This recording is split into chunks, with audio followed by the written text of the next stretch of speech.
Welcome back to Light Talk with Dana. Today, we are going to be talking with a fabulous person, and I am so excited because he's got some paranormal and supernatural stories that he's going to be telling us today. So I am excited to get moving, and so we're going to go. So I'm going to hand the mic over to him. So go ahead and introduce yourself and welcome to the show. All right. Thank you, Dana, for having me here. I really appreciate it. This will actually be one of my first podcasts, so I'm very excited about that. So my name is Jeff Ginter. I'm psychic medium. I've been working over 20 years with clients, individual readings and readings through Zoom and other other areas with that. So you know, it started as very young when I was 6 years old, and it's a gift, an ability, a natural gift that I've had. Wasn't always accepting the gift or understanding the gift, but I've later in my life I've embraced it and know that that's where I'm supposed to be at. And I feel like there's a lot of other people with the same background that haven't really truly embraced it. So hopefully this podcast may help other people that's like, kind of step out there, do something a little different, like this podcast. I'm from the South, so they have a saying, being nervous. So I feel like I'm as nervous as a long-tailed cat in a room full of rocking chairs. So, and I'm actually in a rocking chair. But yeah, but we have to get out of our comfort zone, and I really encourage other people to do that. I like to empower people. I like to help people the best way I can. Uh, my website is Jeff Ginter. That's uh, Jeff, Jeff, Ginter, Ginter.com. That's how you can connect with me. I do a lot of events throughout Colorado and Wyoming. So that's another way um, people can connect with me for an in-person reading. So it's a little bit of who I am. I left a lot out, but hopefully we'll touch base with that. Yeah, yeah. Well, welcome to the show. And as like with me, had my first experiences when I was around 6 years of age. So, and you've had one around 6 years of age also. So let's go ahead and start with that. Uh, yes, I think I mean, at that age, I don't think we have the influence of others that kind of like shut that off. We're still very open. And that's the way I was, around 6 years old. And I would have visitations at night. Spirits would appear, and um, yeah, I didn't know what to do with that. They would, I'd sleep, I'd go downstairs. We lived in an older house and as in South Georgia, and I would like, run to my mom or my dad and like need the lights turned on and all that. So I was kind of scared about all this. Um, but later on, it evolved a little bit better for me, and I didn't feel as scared as I once did because it's not it shouldn't be all scary. It shouldn't be I felt like it was unusual because nobody else in the family's doing this or seeing this, so I must be weird or whatever. But I mean, and these things would come up. I remember going to my neighbor's house. It was two houses down from ours, and it was an older house, a Victorian house in the South. And going in the house, I'm like I'm I'm seeing like a scene of what happened in the past with that house inside, and I knew that a lady in her late 70s had fallen down the steps and had died. And I even said that. I pointed to an area at the bottom of the stairs and said, "This older lady died here. She fell down the steps." And I could almost see it clairvoyantly in my mind's eye where I pick up uh, this information. And also kind of went a little bit further. And I said, well, this house isn't the same as it used to be because there used to be apartments upstairs. And how would I know that? But it was all validated later that uh, this lady did live there and she did fall and pass at the bottom of the stairs. And I felt like, well, she didn't just fall, she was pushed. And I felt like, and I even said that somebody lived here that was a renter actually. Uh, I felt like that's what happened to her. But I felt like that was maybe she needed to express that to somebody, and I was the person that she needed to do that. Um, so I was finally at a point where I can accept a message without freaking out and thinking, getting all scared about it. So that was making progress with that. So everything I said was validated with that. And I was told that in the 30s, the house had apartments. There was a military base nearby, and they'd rent the rooms out to military personnel and stuff. So you can't make this stuff up. So yes, so more and more stuff would come in, and I would just know things about people, and even my mother would ask me about somebody, what do you think of them? And she was curious, and I would kind of describe how I felt about that person. So it was like mediumship, but it's also psychically. I would pick up information. I'd see orbs, I'd see energy, forms of energy. And it was kind of a wonderful, the childhood at that age was really nice. I mean, I had a pet dog. We'd go out in the woods, and we'd be out there most of the day. We had a large forest behind us, and I'd get in tune with nature, the trees, things like that. So it was very, very nice. And I would feel spirit, like, connected. Like if I felt something, um, one time, even when I was taking our dog out for, he was with me, um, but tuning into energy, I knew when I needed to get back home in a hurry. And one time, even our dog was part pit bull. I mean, he was a tough dog, more of a hunting dog, but he had an intelligence about himself. But I picked up something in the woods that wasn't very friendly, or felt, um, I don't know, it felt like I might be in danger. Who knows? It could have been a cougar or something, an animal. Felt like I was being watched, and he'd whimper. I've never heard him whimper, and I knew I better get going, just oh, excuse me, and just being in tune with that. And so I feel like that ability helped me navigate through certain situations, Do you and just think being that in could have tune with been that. a Bigfoot? Who knows what it could have been? It could have been a lot of different things. In the South, they have all types of, boars. Some boars are very dangerous. There's many different things that could have been. I just didn't feel the need to sit around and wait to see what Right. what came out. So these were little lessons I learned, and they kind of follow that. And even the dog, which is very natural for an animal, and a lot of knowing when to get out of dangerous situations.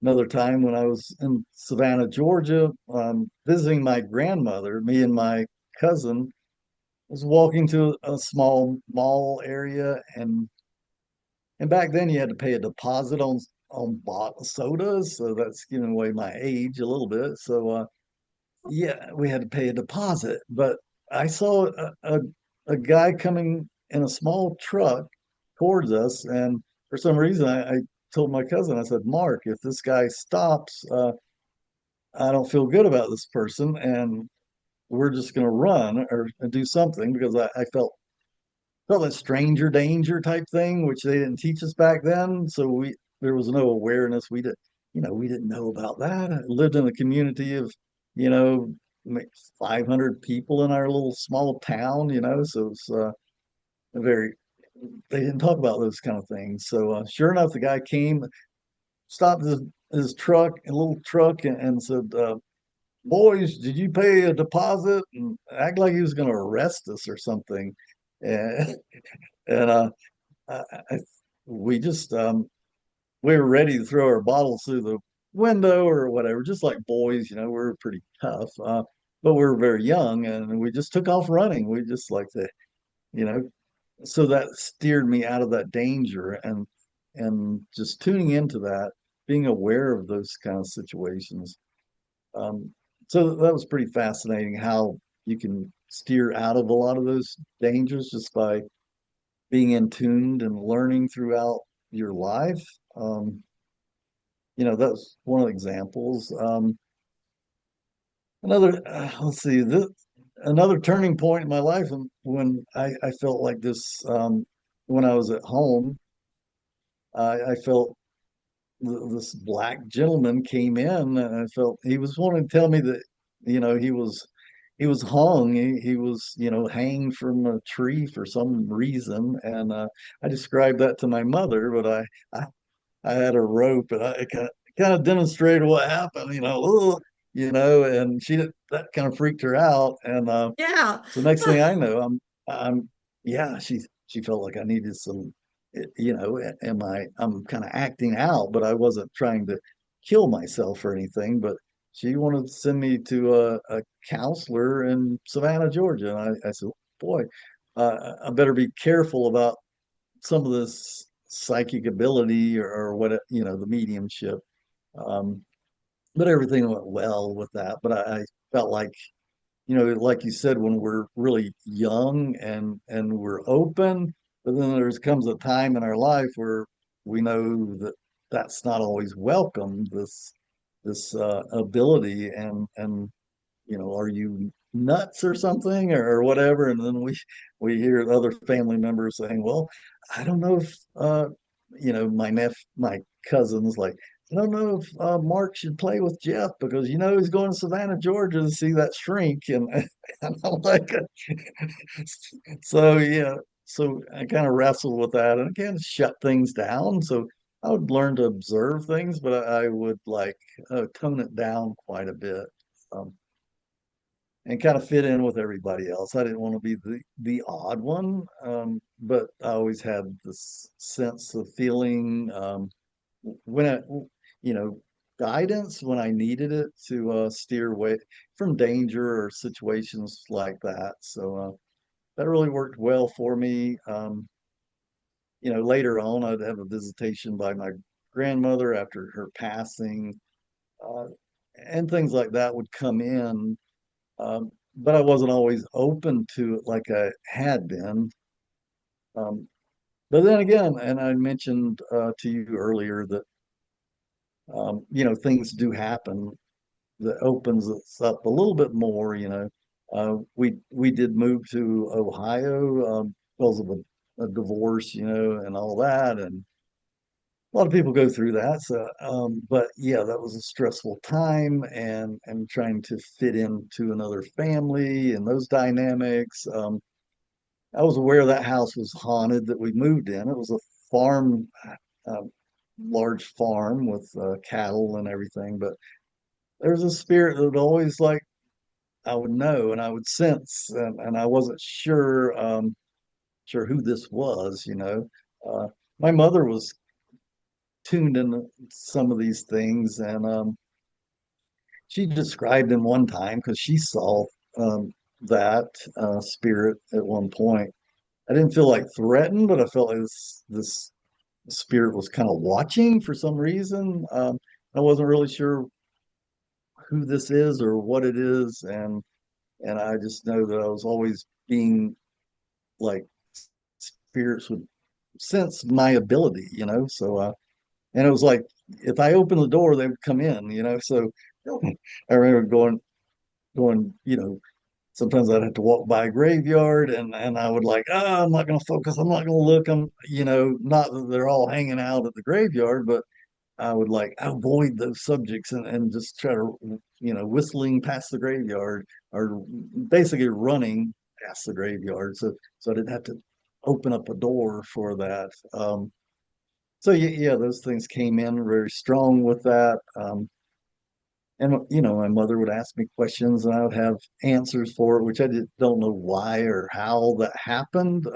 So she was open to it after, I guess, finding out that I was okay. I was normal, but uh, Yeah. kind of like standoffish with the whole thing. So let's see what. So earlier I mentioned my encounter with a UFO, which usually I don't talk about, but I feel like that was something that I need to share with people because these gifts and abilities were so strong in my life.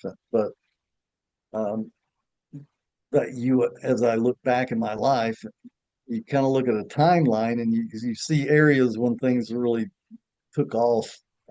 And because I was shutting down with that, I just want to stay focused on being a kid and being a boy, doing those things that boys do and stuff like that. But so one night, and I had to go check. It was a weekend, and for some reason I forgot to do something at the. We had two farms, so they're like 2 miles apart. I got on my bicycle. I think it was a Friday or Saturday night, and just I think my sister was the only other person that was home, and I told her I had to go check on something.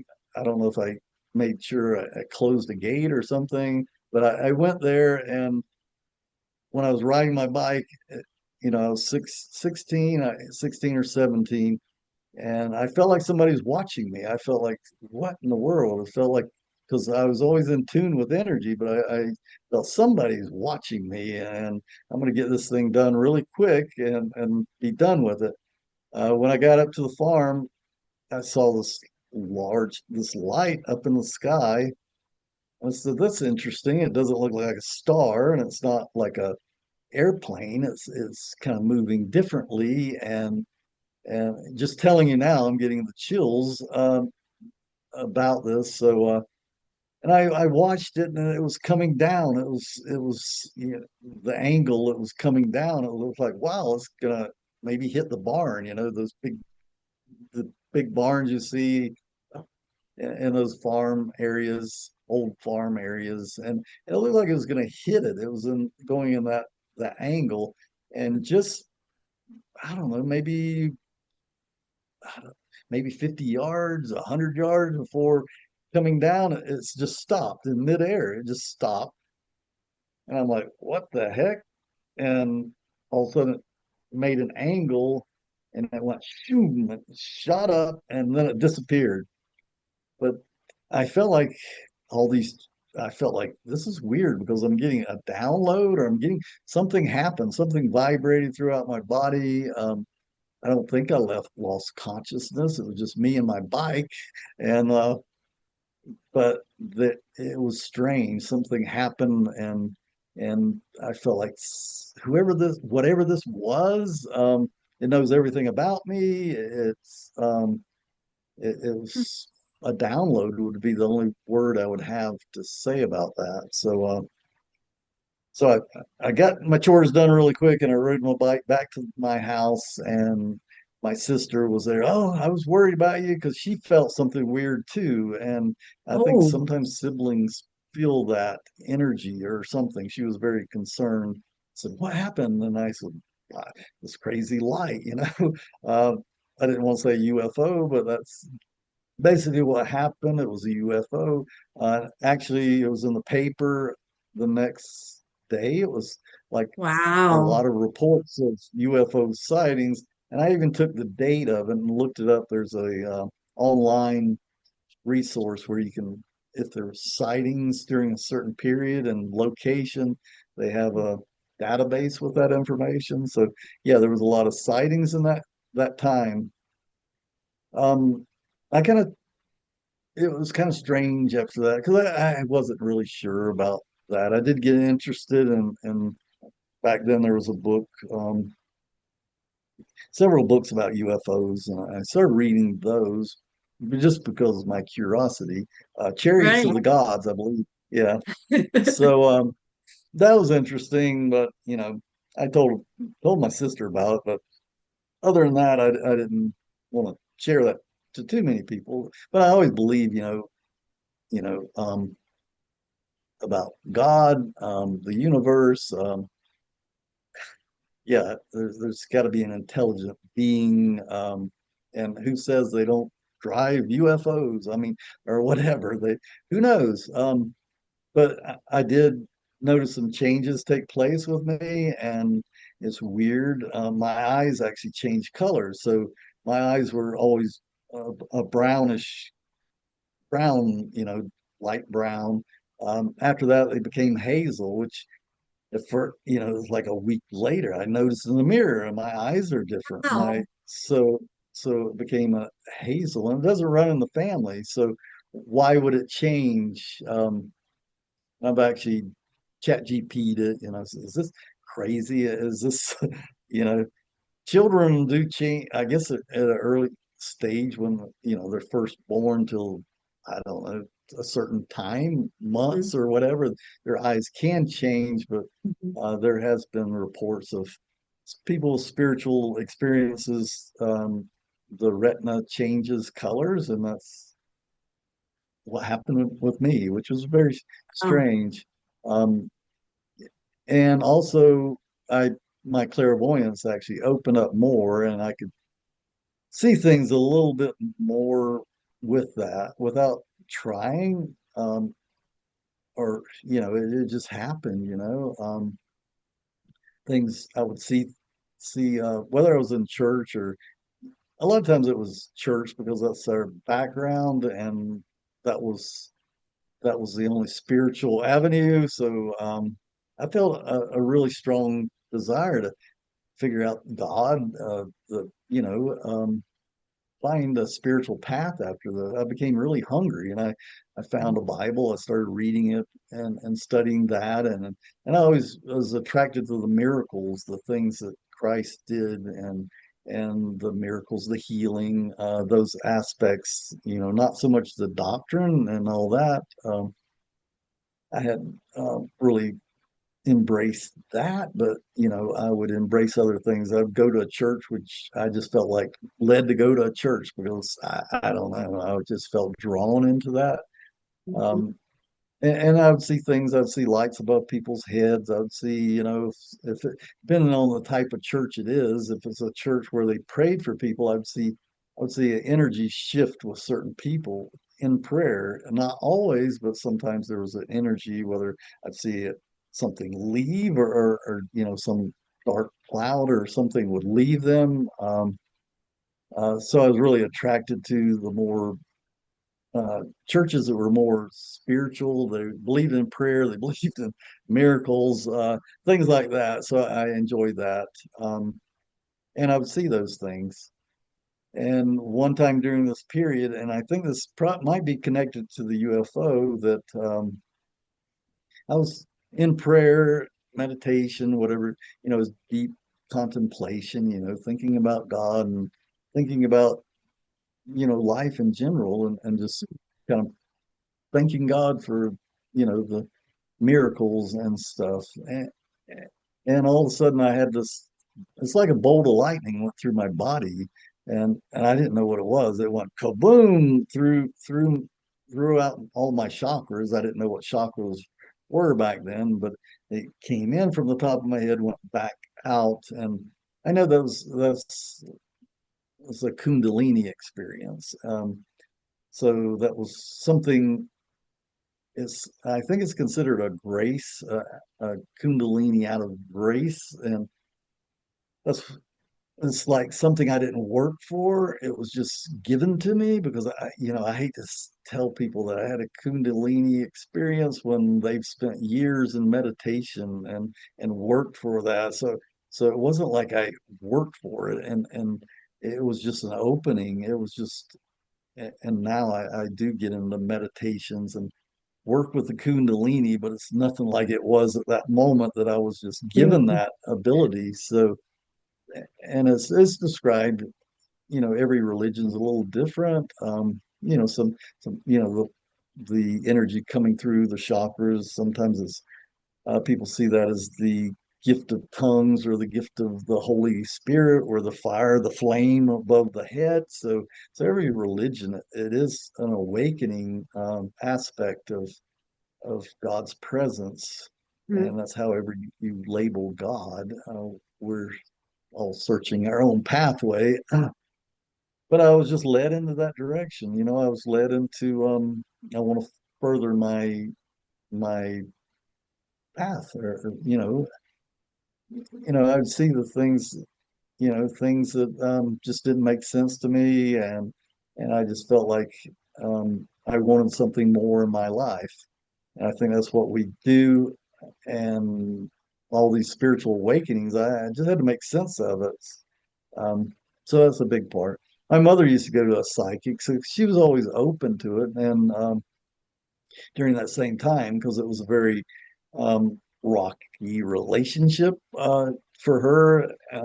So she would go to the psychic, and I don't know who the psychic was, but she was very well known apparently, and the information she gave was very detailed. I mean, she would tell my mother different things like what my stepdad was doing, and things that was under the car seat, and some of his magazines and things like that. And one time said that the house was bugged, and she told exactly where to go in the basement to find the tape recorder, to find that yes, he had, he was so controlling and all this. He just yeah. And just so she was very accurate, very probably not famous, but she was a very accurate person with that. And my mother would sometimes ask about me, and she was told that I was an old spirit with large hands, which I'm not sure what all that means. But you know, I have found other things through regression in a past life that it did make sense after years later, that kind of figured in. It's about healing abilities and spiritual abilities. But yeah, so I wasn't too sure about, my mother reading me, and we can all talk about ethics and things like that. I mean, if somebody doesn't willingly give you permission to read them, you probably shouldn't, or you're not going to get much. But another time, my mother said, "Well, I'm going to go see this lady and get a reading," and uh, for some reason, I wanted to block her in some way. I don't know.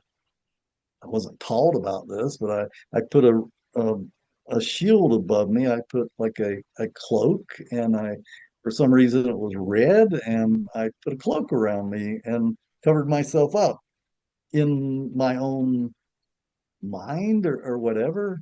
And when she went to get the readings, the lady said, "I um, all I'm seeing is red, and I can't pick anything up on him." So I think she knew I blocked her.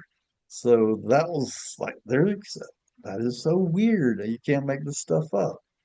But it's evidence, it's validation that you're on a spiritual journey, and it's just a matter of staying on that journey or trying to figure it out. I felt, you know, didn't really have a mentor.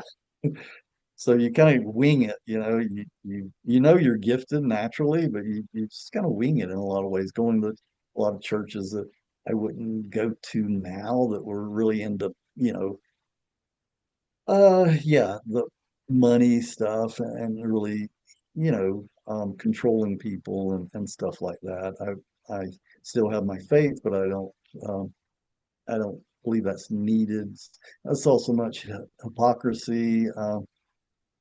And sort of like even though some of these gifts are mentioned in the Bible, and they won't accept those things because it's mentioned in Corinthians chapter 12, and about the gifts of the Spirit, and we can go into that if you wanted to, but I knew that it wasn't evil, so I knew that what I was doing wasn't evil. And there's one called discernment, and I think that's one that I have.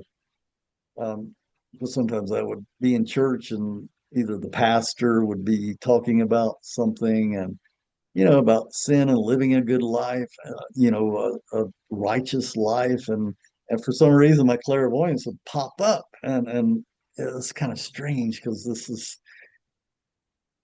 like I'm seeing him what he was doing last night, and he was looking at porn sites, and it's like, was it, so So, so it's like, okay, what you're saying doesn't match what I'm seeing. So I didn't confront him, but it's sometimes you see those things.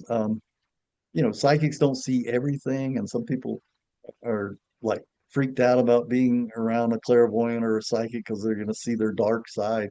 Well, no, we're not always going to do that unless it's a lesson for us.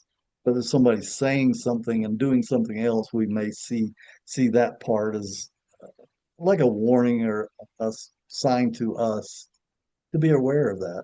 Some people appear to be spiritual, but they're really not, and that doesn't mean it. That doesn't matter if you're you know a church or some new age group, because they all have some hypocrisy and they all have they're human, so they all have their own um, situations. So we have to be aware of that. Um, but it's kind of weird after that UFO things did open up. And I didn't see any aliens. I don't I haven't really got into that. I think I have enough just talking about spirits and connecting with other people. It's like how much more can I put on my plate, you know? So Right. but I find it adventurous. I find it exciting. I feel like it is very natural that people have these abilities. They should learn to work with their abilities, and that's the only way we can advance. Uh, so that's kind of the path I've taken. Is sort of like dragging my heels, locking, and resisting the whole time. But still, even when I try to get off the path, I'm always brought back on the path because my desire is to help other people, and that's a interesting pathway. I feel like my life is like a labyrinth. There's a lot of twists and turns, you know. So, but I've always had people come to me even before I was even, came out of the closet and saying, as far as being a psychic and telling people, yeah, I'm a psychic or whatnot. Um, so, and the word psychic is something I don't always like to use. I'd rather use intuitive or whatever, but it's just a name. Other people can cause problems with that, but it's just a way of categorizing, you know, who we are and what we do. But it's a natural ability. Everybody has it. So it's a lot of twists and turns. I went to Bible college after that. It was kind of weird. Why did I do that? Well, it was getting out of high school, and I felt like, okay, I'm going to go to Bible college. I found some name of a college in the back of a magazine, and I said, I'm going for this. And I went there, and I learned a lot, but I always felt like, I really didn't connect. I did connect to spirit, but I didn't connect with, those other aspects of church. Because yeah, I felt like it was very limiting, and it just didn't really work for me. I felt like I was always kind of an oddball. I think I've always felt that way. Um, it's kind of an interesting experience, and hopefully I'm not rambling too much. And I'm trying to give you a pathway of where I've been. Uh, so I would tag along with this Bible college. We go on it was in Pensacola, Florida. So on the weekends we do ministry. So, some of us would preach at a corner, and some of us would pass out tracts. Yeah, I was a Bible thumper, and yeah. So so anyway, I'd be there, kind of like I'm reluctant, but I'm standing there, just kind of like, hey, watching, observing. So this guy was preaching. There was three of us there, and I was like kind of in the shadow. I was like, just being a part of it, but not too much. But anyway, so there's two guys were walking by at one point, and this one, I don't know, they just left a bar or whatnot, and there's two guys, and his friend said, "Hey, my friend here is a psychic. He's famous. He's on the radio, um, and he can read. and he can tell you about your future and your life and things like that. And his friend kind of bugged him. He didn't seem like he wanted to jump out there and do anything, but I think he just gave in because his friend was bugging him, and he saw that we didn't resist him too much. But he walked to one of the students and he pointed to him, and said, "Oh, you're going to be a missionary in Brazil." And this is what he was studying, but how would that guy know that he was studying to be a missionary and going to Brazil? He pointed at the other person and he said, "Well, you're going to be a youth pastor and you're going to be in Indiana." And well, the guy's father was a pastor in Indiana, so that yeah, and that's what happened. And how would this strange person know that? And then he pointed to me and said, "You're a psychic just like me, and you're going to be doing readings, and you'll even be on the radio someday." And I have been on the radio, but I mean, and then I felt that Kundalini, that energy just go whoom through me again. And it was like, wow, this guy's speaking the truth. And it kind of blew, yeah, I was trying to hide my light. I was trying to hide my gifts and my ability, and I just got blown out of the water. So those things You happen were to us. found. Yeah, yeah, exactly. And that's a good thing. And then I started like, where do you start or what do you do with that knowledge? And, I knew the gifts were there. I knew he spoke the truth, but what I do from there, I did finally, because I said, well, it's kind of a wake up call because this is not feeling right. I can't see myself, pastoring a church or anything like that, maybe a missionary or a counselor, but you know, so this guy kind of, it was a wake up call, and those things happen to us. Um, and then I got out of that and I started searching for other things, and I'd I'd helped the lady was being kidnapped in the parking lot actually by somebody who had mental illness, and I jumped in and I prevented that kidnapping take place. I mean, I was kind of a little guy, but I was able to hold him down until the cops came. And then the light came on and said, well, you can be used by God through other things other than being a preacher or whatever. So I went to a police academy later and got on the road to being a cop. And my motivation was helping other people, and I had a lot of success with that. As a deputy sheriff in South Georgia, and I made a lot of cases, and I just get intuition about a lot of it. A lot of the drug interdiction was psychic information. I would like get almost like a punch, or I'd get some kind of indication that I needed to check this car or whatever a little closer. And it wasn't random. It was sometimes I'd spend hours or whatever, not even worrying about whether they were speeding or whatnot. I would just like sense a feeling. And when I got that, I would go after the person, and sure enough, there would be kilos of cocaine because this was I-95 going through Georgia, and usually it start off from Miami going to New York, and so it was Cocaine Alley. I don't know if they may have another name for it, but so I became well known for catching drug smugglers. That was before profiling. It wasn't really profiling because a lot of these people were at nighttime, and I couldn't see the person. I just felt the person. I felt the connection. And I became well known. I was in the paper quite a bit. I was making 13,000 a year, and I was turning in hundreds of thousands of dollars worth of drugs, and this is crazy. And came a point where the FBI contacted our department and said, "Don't put Jeff in the paper anymore because there's a contract after for him." And I thought, what the heck? Whoa. I think it was like 25,000, and I said, well, heck, I'm only making 13,000. Tell them to send me a check and I'll quit this job and find something else. So what was I reading? That I felt some energy that kind of focusing on those kind of situations, I would pick it out. But then I'd learn to develop that a little bit further. And certain times I'd be drawn to a certain part of the county, and I would just like stumble up on all kind of situations, maybe a burglary or something else, or just yeah, I would catch somebody that was wanted.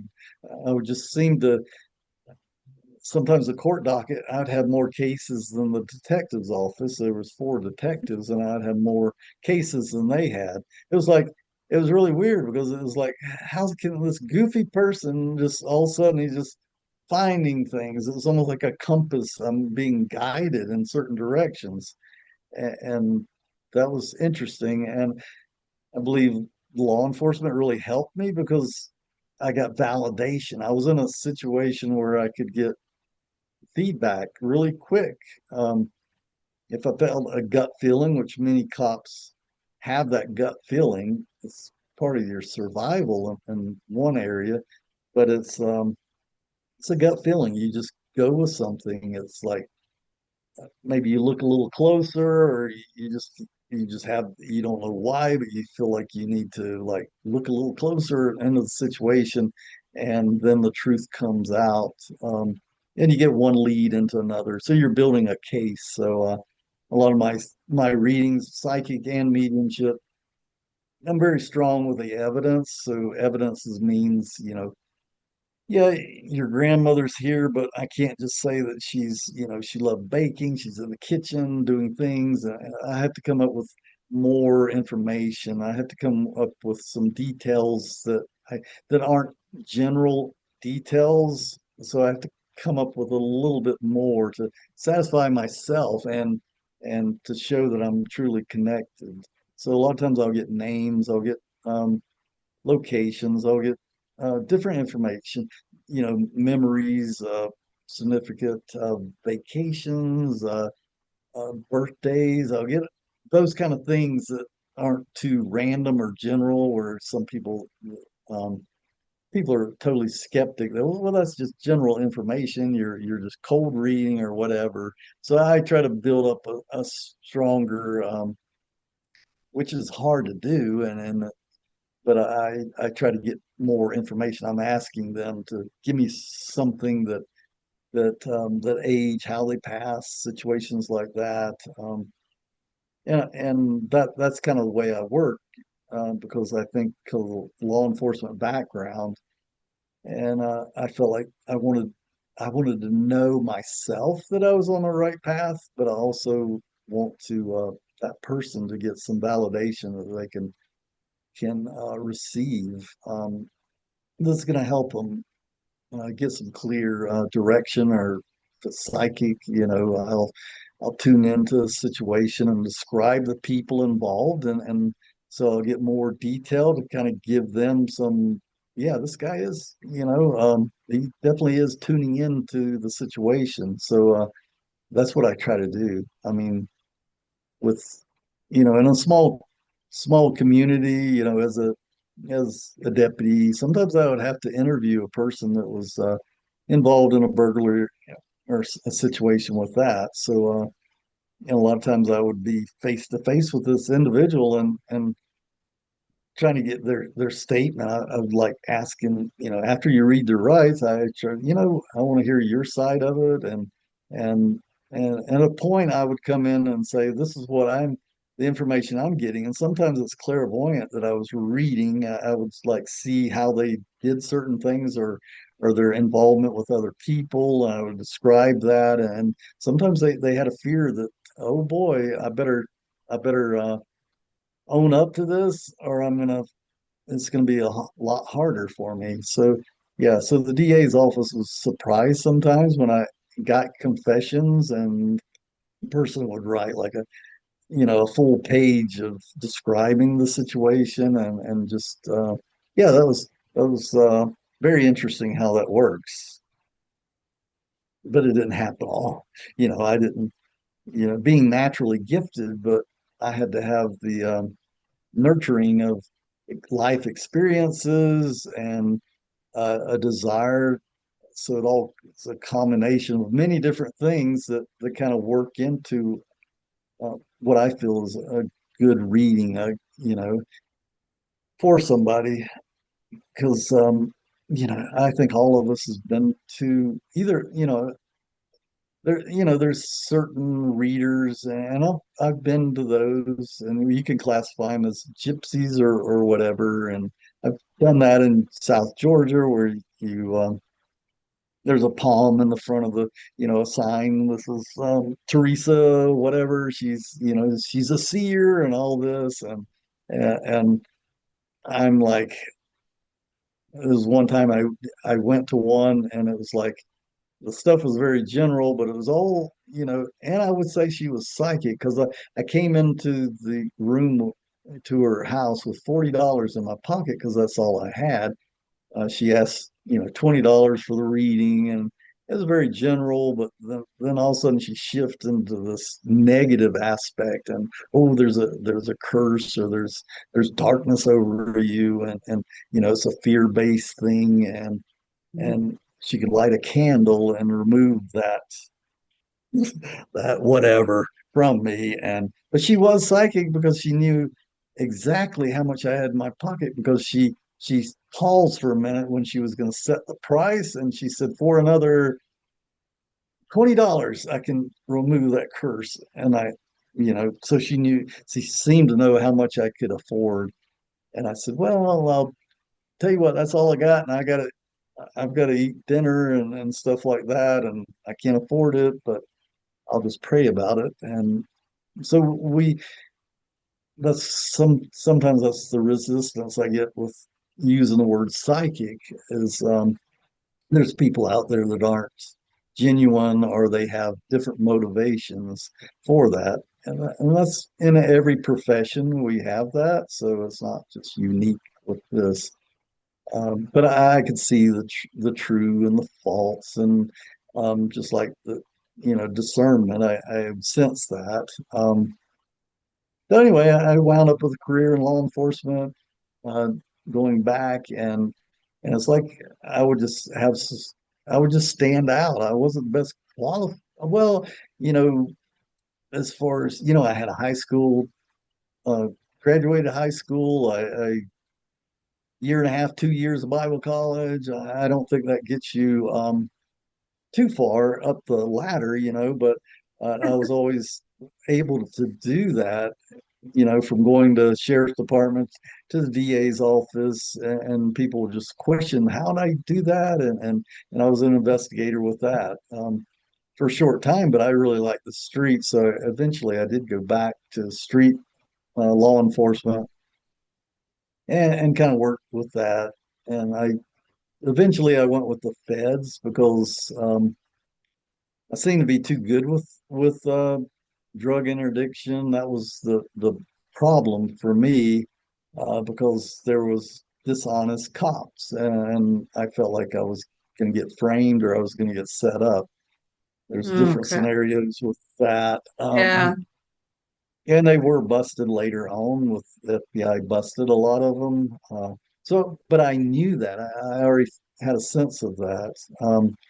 But I had to navigate out of that situation, into something else. So there was a federal prison being built several miles away from where I lived, and when the opportunity, I said to myself, well, if I can get in the federal system, whatever job, I'll just take anything, whether it's a janitor or whatnot. But I just want to get out of the political situation of local government. And so I went with the feds and went, corrections with, yeah, I that was that was a very difficult. I learned about protecting myself, my energy. It's a very toxic environment. So I did that a few years with, the Bureau of Prisons. So basically from there, after 9/11, I held the job down, because even though I did have abilities and gifts, I very limited. We have to make a living, and we have to pay our bills. So that was the job that helped, and I did study on the side and study those things. I've always people used to call me for house clearings, which I found unusual. They go out of their way if they had a haunted house. It was like, did I have a sign above me saying that I was able to clear a house? But they seemed to know. So a lot of times I did that, helping people. So I was always still spiritually connected. I'd go to psychic fairs just to get readings, and I'd wind up giving the reader a reading and things like that. I practiced Reiki energy, which I really enjoyed that, because I think it's all about healing, no matter what aspect of psychic abilities or mediumship.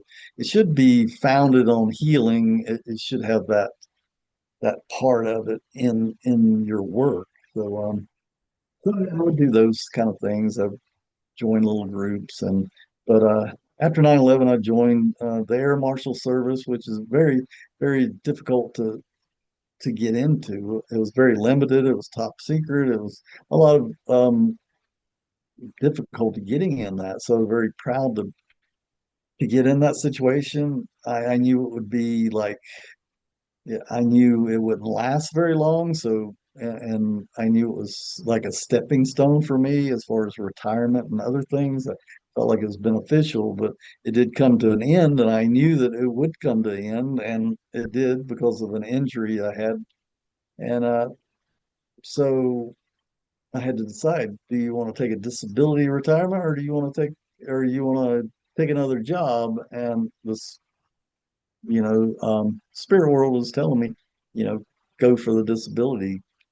Now you can do your passion. Now you can afford to do what your passion is, what your calling is. And so yeah, that really opened other doors for me. So I don't know if any questions you have so far, because I'm trying to cover a lot of ground with a little bit of time. Yeah, you're doing awesome. You're doing awesome. Yeah, yeah, just keep going. You're doing great.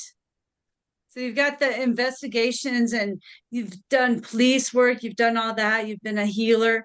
Um, you do shows, I do shows, and we actually had a show that we did in Loveland that we were what, a table between us. So that was Oh pretty yeah, cool to be yeah, able to have you finally see you in person like yeah, that. That was really cool.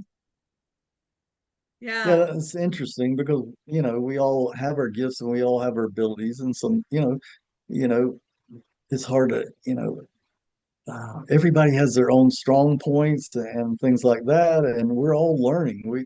No matter, one of my teachers years ago, she was in her 80s, and she said, the best, I'll be my best medium, the day before I die. So basically, what she was saying is we're always learning, we're always developing, we're always trying to do more, and it doesn't matter if you're,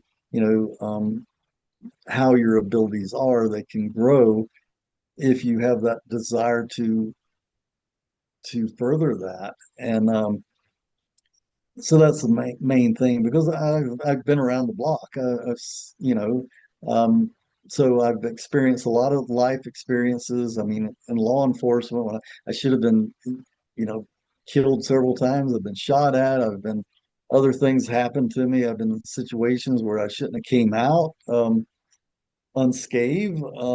But I knew I had a calling. I knew I had a purpose, and it's amazing. Like I said, I had a contract on me. I've had other people threaten me from a motorcycle gang, and some other things happened to me in the past, and it felt like this divine protection over me for whatever reason. And I'm sort of like I'm in this labyrinth, going in all these little twists and turns, and next thing, this whole you know air marshal situation. One of the one of the factors is I felt like I went to Lilydale, New York, because I was working out of Chicago, but I always felt drawn to. mediums and psychics. I felt drawn, but if anyone knows about Lily Dale, it's a special little camp that was built back in the I think, the early 1900s, maybe not, yeah, whenever the spiritualism was taking off. It was like a big revival back in those days. So it was one of those camps, and I had a reading by this medium, and he definitely connected to my mother very strongly. When other people couldn't connect to her, he was able to. And during that reading, he gave me a lot of validation with things, and I liked the way he worked because he was building it on evidence. It wasn't just like because other people would mention my mother, but it was very general. I'm not saying they didn't know how to. I would say it's my mother wasn't didn't want to connect to that person, and sometimes that happens. So some mediums can be uh, yeah, you go to who you're felt drawn to because not all mediums can connect with the loved one you want because maybe they don't have the same vibration level or something. I'm not really sure why that is, but my mother wanted to come through. She came through very strong with this medium. She had come to me through dreams. After her passing, but it was interesting to have somebody else connect and give me that validation. But he did tell me about my job situation. He didn't know exactly what I did, but he described some of the environment that he was at the right place. And he said, you're just a number. And that kind of stuck with me, because in certain smaller groups in the government. It feels like they try to make it like your family or you're a unit that's really tight, but really he kind of like he said, always remember you're just a number, and that's sort of like being in the military.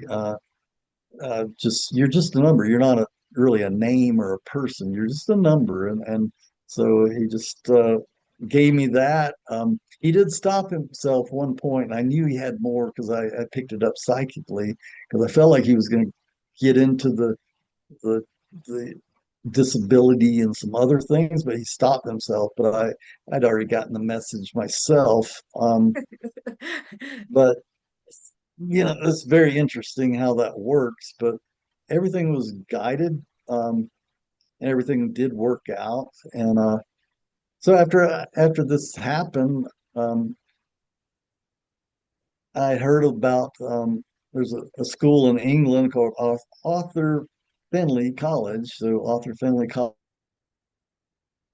is a spiritualist school where they have weekly courses that you can take. I think I read a book from John Holland about I think it was a psychic navigator where he talked about his experience and and I kind of went in. We had some common things with him, but I felt drawn to that because his book really helped me get some more validation about my mediumship. I knew about the psychic ability, but I kind of want to work with the mediumship a little bit more and understand that part.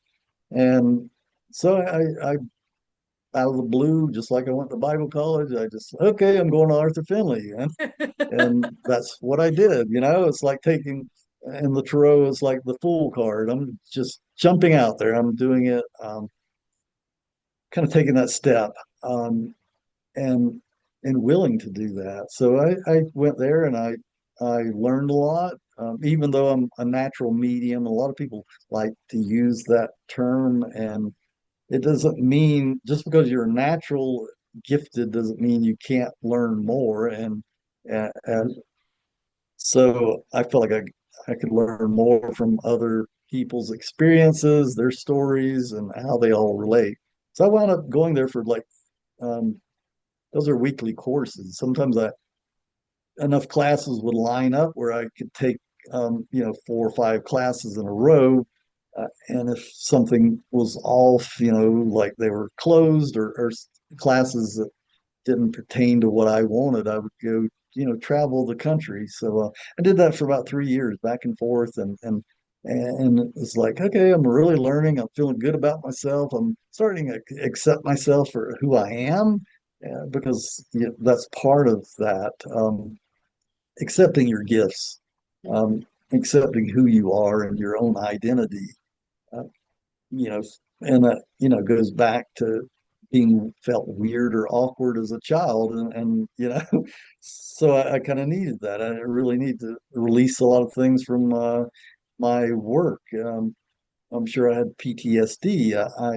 I I know I did. I could see a picture of me back then, and I could see the way I carried myself and how they kind of brainwash you in certain ways, always looking for danger, always looking for that. And that's kind of gets you into that modality of always looking for the negative. So the problem I had was, yeah, I was really good at finding the bad people, like spotting them a mile away, basically, or still today, I can go down the highway. It's not like I'm looking for it, but sometimes I'll get that feeling about, oh boy, that's interesting vibration. That person's probably either running from the law or he's hiding something. So I do feel that feeling. But what I had to do is make a transition. Now, how can I take that? Even the guy that said I was a psychic from way back in Bible college. I mean, all these validations throughout my life.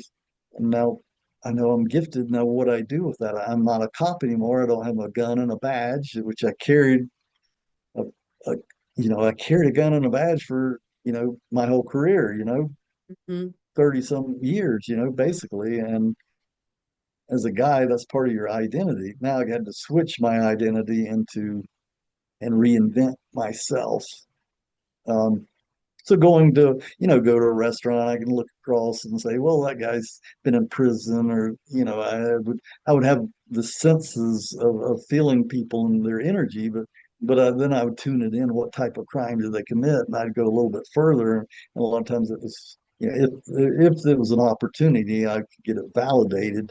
But and I've even been to bars with friends who knew I was psychic, and I'd never been to the bar, but they were very familiar with people, and she would test me. She said, "Well, tell me about this guy over here," and I'd tell about the three divorces he had and whatnot, and all these situations, and then someone else has been in trouble with the law and that. So it's good to get validation. Um, it's very interesting how it works. Sometimes I wonder, how does it work? I don't know. Maybe the UFO thing just kind of like changed my eyes. It changed some other things in my life. So it definitely made an impact. And maybe I had to find myself once I was attuned or whatever, to work with this energy a little bit better. So yeah, it's sort of like, for me, it was hit and miss in a lot of ways. But I knew I wanted to go to change, quit looking for bad guys, and now I've got to change it to do readings for people who maybe want to know about their you know their family life or their situations, and things like that, their business, and things like that. So you kind of like reinvent that. You Did you change it in some way. did you ever Go have ahead. like an instance that you read somebody and you actually put their um I just lost my wording, but the one that hurt them, you're the one that put them in jail. Have you done something like that? Uh, you mean reading for somebody that I put in prison Yeah, before? I so haven't. like let's say you read me and I was in a violent situation and the guy that was hurting me, you actually put him in jail. Never had that, uh, because I did move from South Georgia's. Like I said, when I joined the Fed, it was sort of like I almost witness protection, but I just kind of needed to get out of that situation. I was getting too well known for that. And it didn't, some of the things I did that, I couldn't tell the judge I had to raise my hand and say I had an intuitive hit. I had to build the evidence. I had to give probable cause and why I did the things I did. Most cases went through. Some of them were thrown out, because of either I went too far with a search or something, or they have different ways of working that, but it wasn't anything bad. It got drugs off the street, but hey, the person was fortunate. So yeah, but when I read for people, like even when I was in, um, I do pick up people's trauma, and I do that. So when I was in Austin, Texas, a few months ago, when I was doing a fair, so I do a lot of healing. So that's one of the aspects I really like to work with, and in the healing, I call it a trance healing. It's known as trance healing. I'm getting in a light trance state. So, like I do with my readings, I'm channeling. So, what I do is it's not me, and it's not my reference points. It's not.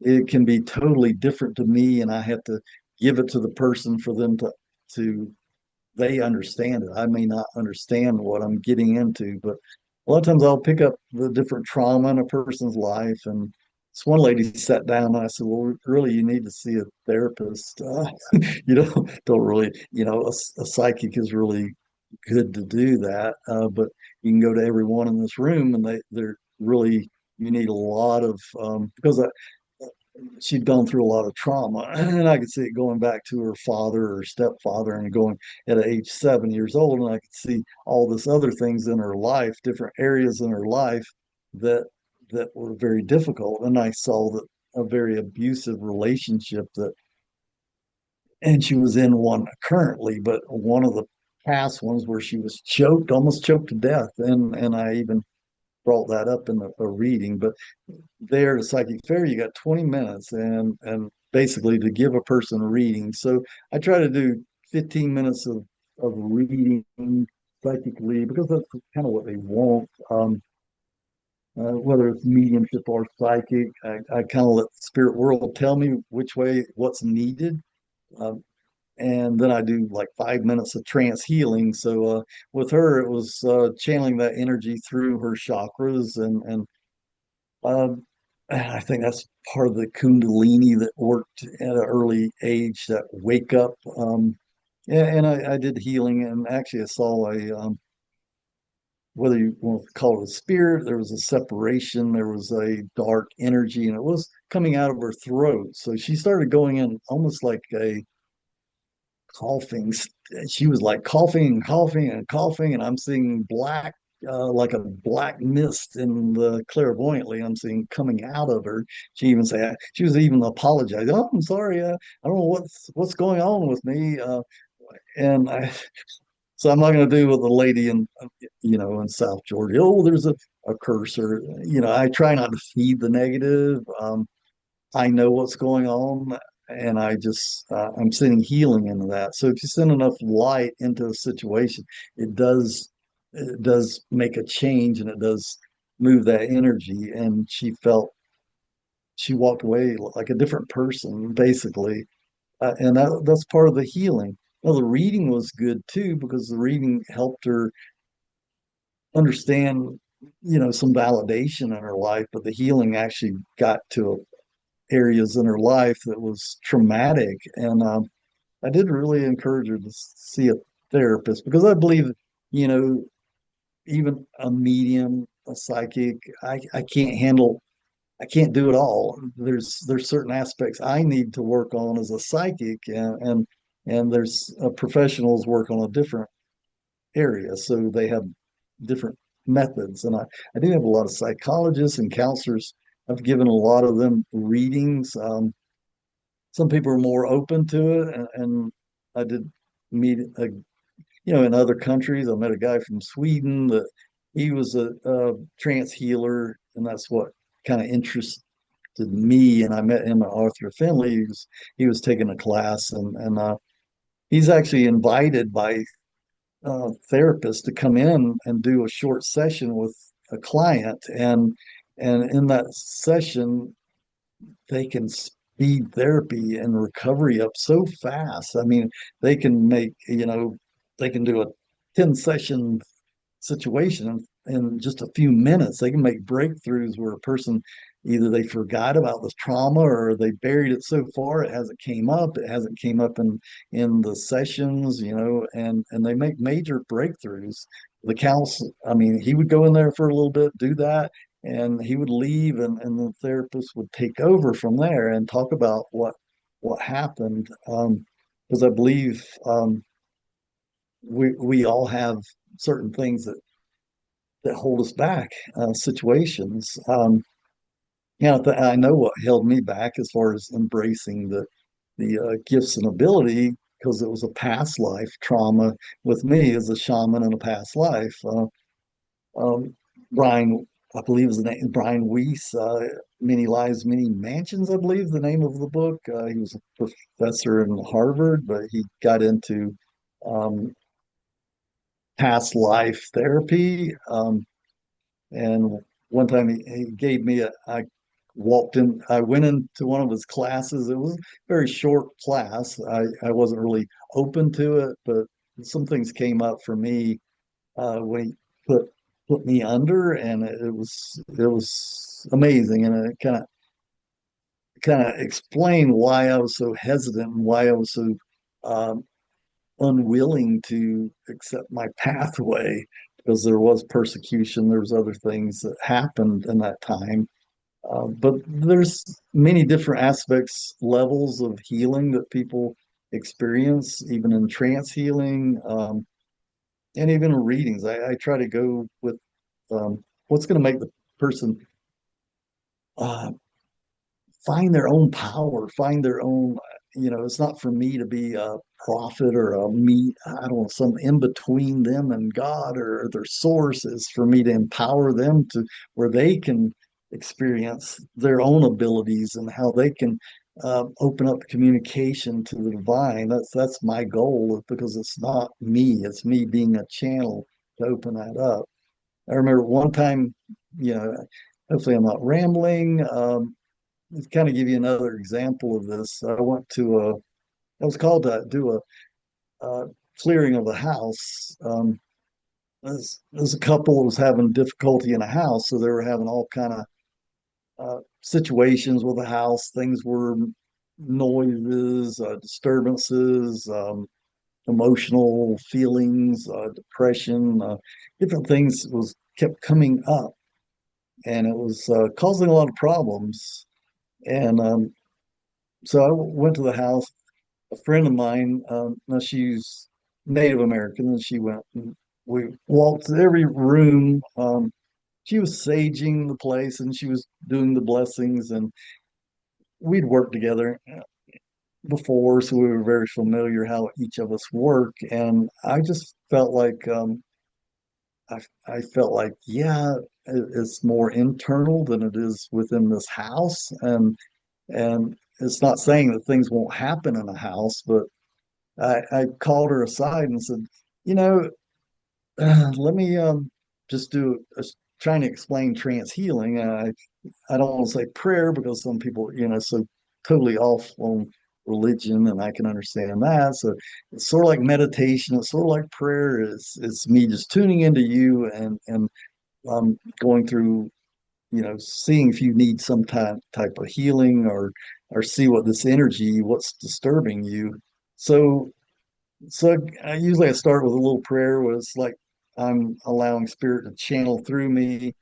And I started with her, and I placed my hand on her back. And usually I'll have somebody, they're sitting, I place my hand on her back. As soon as I did that, I said, I see you at 6 years old. You're walking down some basement steps with your Uncle Albert. And she screamed. And it's like, what? I'm just hearing what I just said, and I don't know what the heck. Right. I did see a vision, but I'm like, she like, ah, my Uncle Albert, when I was 6 years old, used to take me down to the basement and molest me, and I've never told anyone in my whole life. I've never shared that with my therapist.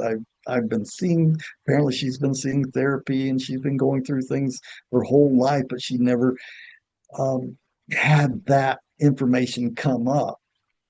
And it was like me being an open channel and allowing that information to flow, because I just heard myself say that. I was this sort of like, I'm sort of like when I'm in a trance, I'm third, I'm a different person. I'm like viewing this stuff that doesn't, and she had a major transformation during that time, and it helped her in her therapy, and she let us know, you know, even several weeks later that, everything's changed. So everything in her life was totally different. She was happier. She was felt like she had a purpose.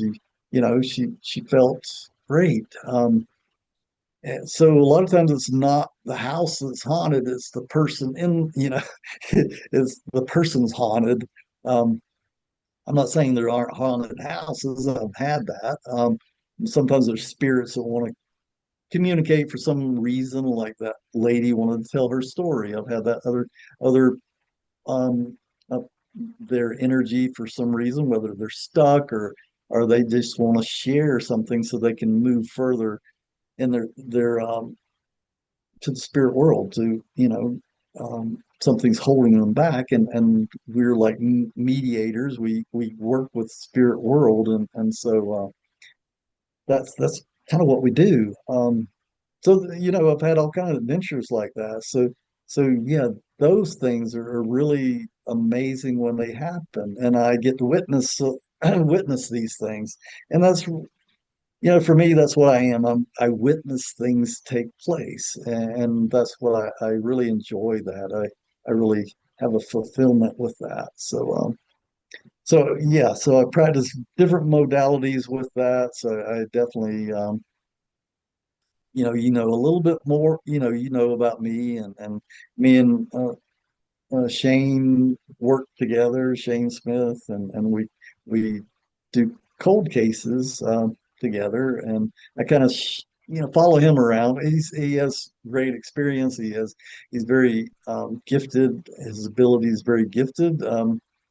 But we help each other out. It's like and that's what we kind of do together, and we do have a lot of results from that. Um, there's many different ways to use your abilities. You just have to work with them and see what are your strong points. When I do a cold case, I've gotten got the background as law enforcement, so that's something a lot of other people may not have that. So I can get the information, but I kind of want to figure out, well, yeah, this information, how can I help the cop? Because they're the ones that's, unless you get a confession, the cops got to put the pieces together. I mean, I can't, just like with my past experience, I can't just raise my hand and say, Judge, I have an intuitive hit that this is the guy or whatnot. So we have to build Right. some evidence. So I try to find ways of trying to help the cops to do the right, to find an avenue to connect the dots, basically. And and it was been several months ago. We had some forensic people come in. I can't tell you what town it was, but they brought some boxes of evidence from a crime in the past. It's like I think it's like 15 or 20 years old. So whenever these boxes are there, and I a lot of times I try not to learn too much about the case ahead of time.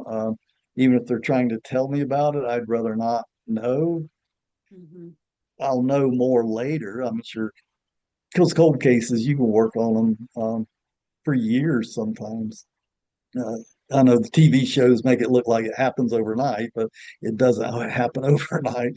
Some do, some things that are really active, but a cold case is usually cold, and where the psychics is the last person they call to work on it. If you're early in the case with a family member or something, there's more to work with.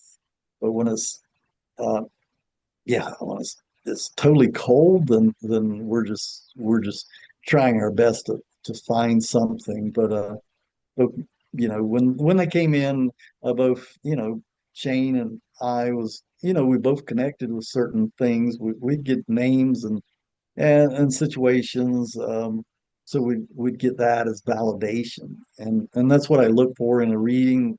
okay, am I on the right path? Am I on the right, am I connected to this? Because if I don't feel the connection, I'm not going to really work with solving the crime. I can help the person deal with some of the grief, and some of the healing. But if I'm there just to work on the crime, then I know if I'm feeling the drawn into the case. We did come up with a person's name. Two, I did, came up with a name, and I remember saying, well, the suspect is already in prison. I felt like, and then they validated, they didn't tell us anything, but yeah, one of their suspects or two of their suspects was in prison. And so I, felt led to tell them that. I said, you got to find a way to open this person up, because I feel they had a long sentence. And I said, well, this person, and tuning into that person, I said, well, he mostly stays in segregation. And yeah, that's true. He's isolated from all the other people. And so I basically said, well, you need to work with, either corrections officer and see if you can introduce somebody else into that area and see if you can get, somebody to be a friend, or some, you know, you know, maybe that's an avenue of getting information. So a lot of these cases we narrow it down, but then again it's frustrating because the cops have to make the connection. Right. And Right. sometimes it's sloppy police work and other things, but I'm not going, being a former cop, I know that, but I didn't want to throw the cops under the bus. But some things are missed, and why they don't use, you know, and some cops are, they do develop a sense, a gut feeling, but not all of them. But it's about opening up and inviting a psychic to, you can call it brainstorming, you can call it all kind of, if you don't want to use the word psychic, you can use other terminology. But I think we're kind of missing out on a tool that we do have, um, that we should use. And a lot of times it's the family members that reach out to me. There was a case in Casper, Wyoming. Some people, a friend of the family contacted me, and I said, I can't do it. I'm not gonna, unless the family reaches out to me, I'm not gonna, or the police, I'm not gonna work a case. I don't like, I almost like I want to be invited into this. I feel like I have more freedom if I'm invited. I feel like there's an energetic connection if I'm invited Right. to it, rather than just randomly calling up. Oh, I'm a psychic, and I've, trying to convince the cops to do whatnot. That can happen, but I had to be. I felt like I needed to be invited, and maybe that's part of that permission that people give Mm-hmm. you, subconsciously, to to go there. And I went to Casper. I spent time with the family, and the only thing I'd really give them, the FBI had already worked on the case. It was definitely cold, cold, and I felt like it was. I felt like I couldn't find. She was totally missing. It was very, very odd situation, the way everything transpired with this disappearance and everything. But I did feel like, she had passed, and I did convey that. She's, and the family was already expecting that, but I did tune in, and I said, well, I saw a file cabinet, and I said, well, I kind of want you to go to her office, and there's a file cabinet, and there's letters from the suspect, the person that you should be looking at. And sure enough, that gave them some validation, because there was somebody that popped up on the radar that was, in fact, I don't know, can't say the word, but basically, yeah, really, kind of stalking in a way. But he worked at the company, but he had written her a lot of letters, and she had filed them away. Um, and I didn't know that they validated that until a couple years later, because a lot of times we don't hear that. We we do our part, and we hope that we help them, and we do give them Right. information, but they did connect that, and they do have a suspect, and so it kind of points in that direction. But still, the family has they really don't have the closure that I'd like to for them to have. But Yeah. so it's very frustrating. It takes a special talent or ability to be able to work cold cases and see results in missing persons too.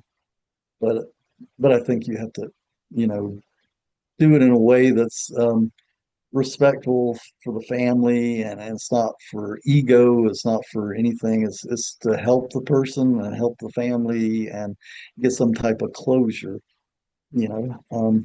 That's kind of it's interesting. I guess I enjoy that part of it because it is part of what I used to do as a cop, and now I can kind of work with that. And yeah, so that works really well. I mean, with Shane is working with him.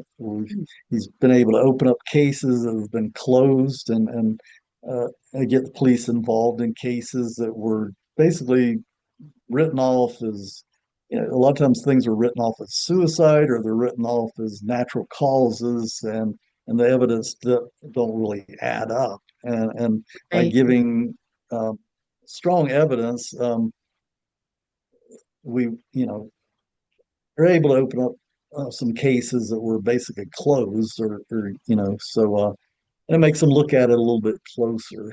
Yeah, we just, the justice system is not always is not a, you know, it's not perfect. It's not even close to being perfect. It's very flawed in many different aspects. So Well, we're yeah, human. some way, yeah, pretty much, yeah, and a lot of these disappearances and other missing things, there's hundreds of thousands every year that's unsolved, which is very sad. It's just like, I wish we could solve everything. We can give the strong evidence for a case to be built, but it's something, yeah, for whatever reason, that's what we're kind of facing with that.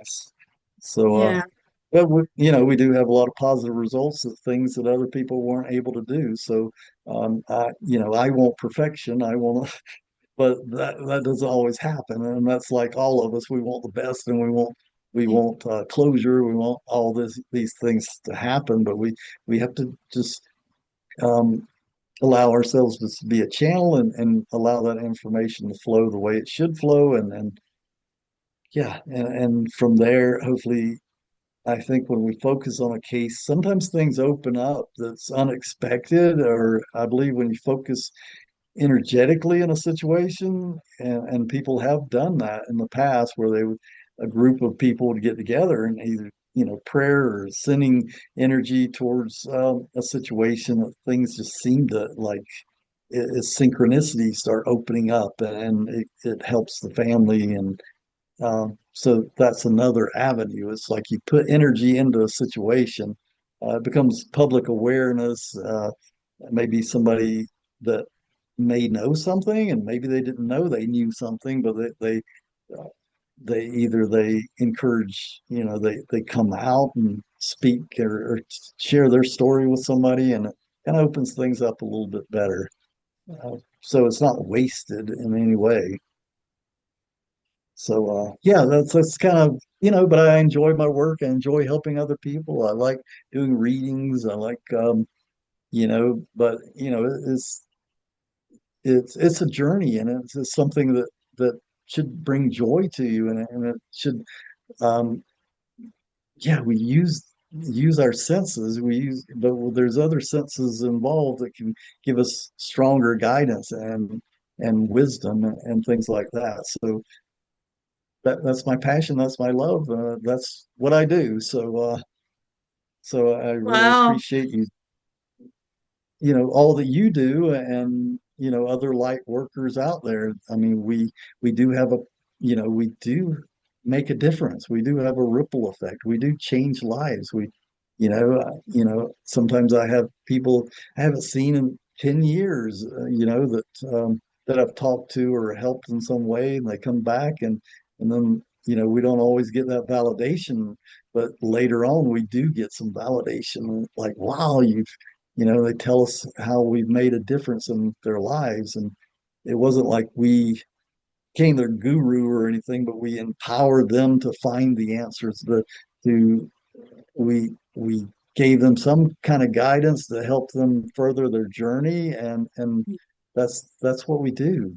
You know, we can't Yeah. always wrap things up in that way and just present it. It's no, I can't wave a magic wand. I can't give you the lotto numbers. I wish I could, because I mean, I would love to be able to do that.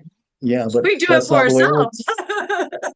Yeah, I wish I could do it myself. I wish I could, always, I do help. I do believe my abilities do help me in my own finances and other ways, but it's really um, kind of gives me a heads up and things like that. But there's no like quick wins for me. Yeah, sometimes I'll get lucky with something, but it's not, it's not that's not what we're supposed to do. We're here to help other people to find what their purpose and find their meaning.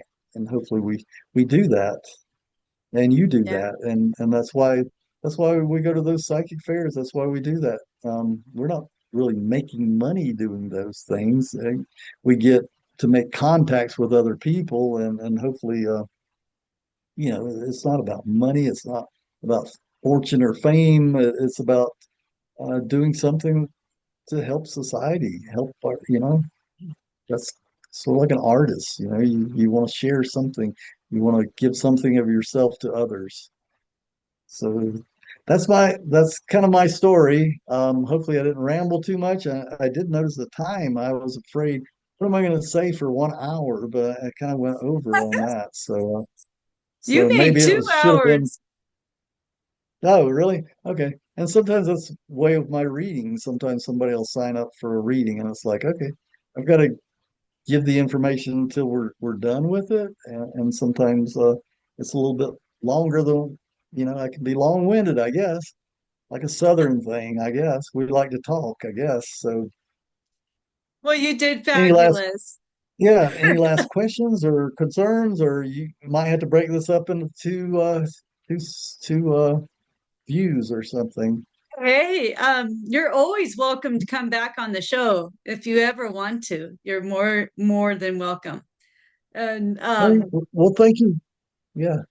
yeah, Yeah, thank you for all your work and how you lift up a lot of practitioners. I've been watching your videos for a while, and you have quite a variety of people, and we're all the same in many ways. I mean, if our desire is to really help other people, and that foundation is there is help to heal, and to lift up others, then that's the true foundation. We may express it in different modalities and different ways, but we're all a team, and we all work as light workers, trying to do what we're called to do.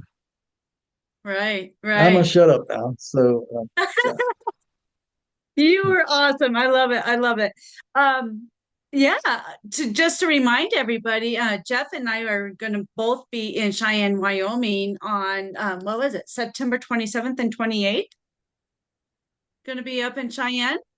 So we're both going to be there. So come visit us, check out, get some readings from Jeff, and I'll be doing my card readings up there. So bring your photos. And boy, we're going to have a lot of fun up there, I think. yeah, it's gonna be great. Yeah, um, Yeah. very interesting. Yeah, it's amazing how you do your photo readings, because that's amazing, how that works. So It's kind of very like you're cool. intuitive.